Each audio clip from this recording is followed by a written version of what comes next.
إن الحمد لله نحمده ونستعينه من يهده الله فلا مضل له ومن يضلله فلا هادي له وأشهد أن لا إله إلا الله وحده لا شريك له وأشهد أن محمدا عبده ورسوله أما بعد.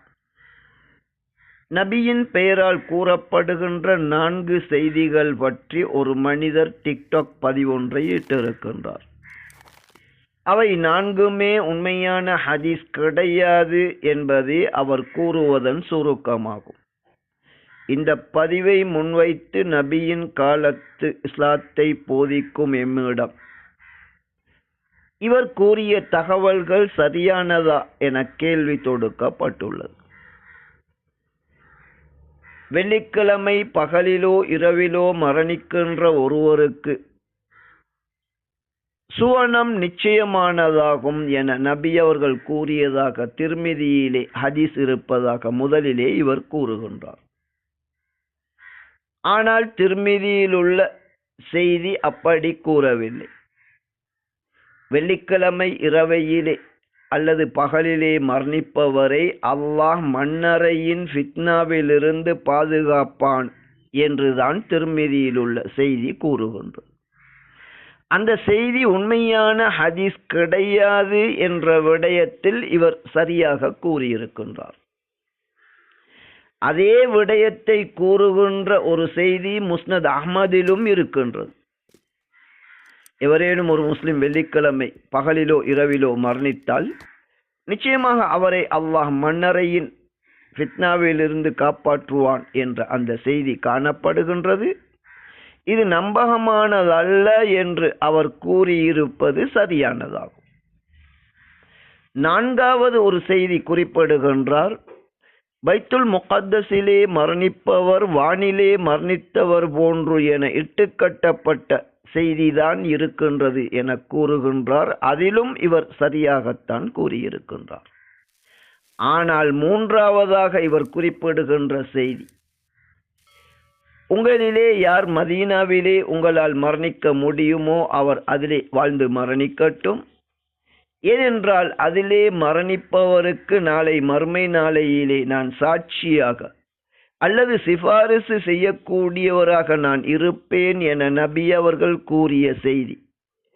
இது சஹீஹான ஹதீஸாகும். இமாம் நசாயி உட்பட பல்வேறு ஹதீஸ்களை அறிஞர்கள் இதனை பதிவு செய்திருக்கின்றார்கள்.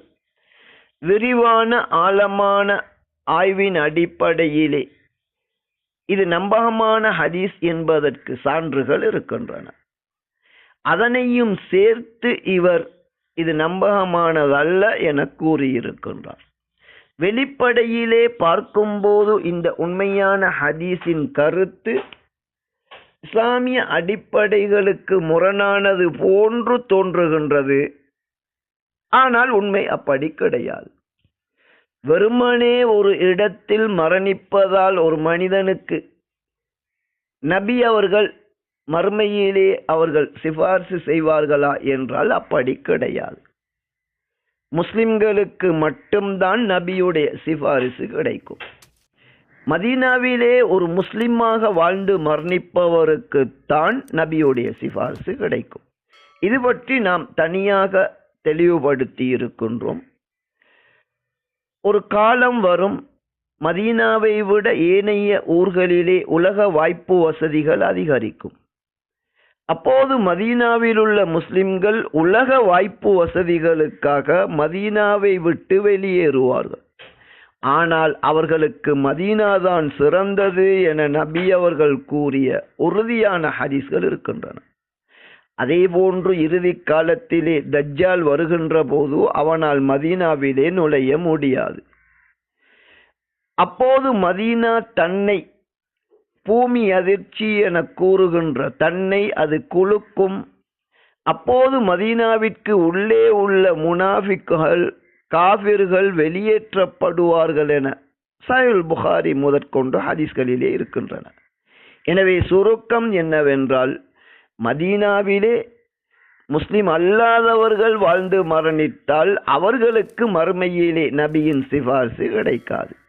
யாரெல்லாம் உண்மையான முஸ்லிமாக, அதாவது இஸ்லாத்தின்படி ஒரு இமாமின் கீழ் ஒன்றுபட்டு வஹியை பின்பற்றுகின்ற நபியின் காலத்து இஸ்லாத்திலே ஒருவர் தூய்மையோடு இருந்து மரணித்தால் அவர்களுக்கு மட்டும்தான் நாளை மறுமை நாளையிலே நபியின் சிபாரிசு கிடைக்கும் என்பதே உண்மையாகும்.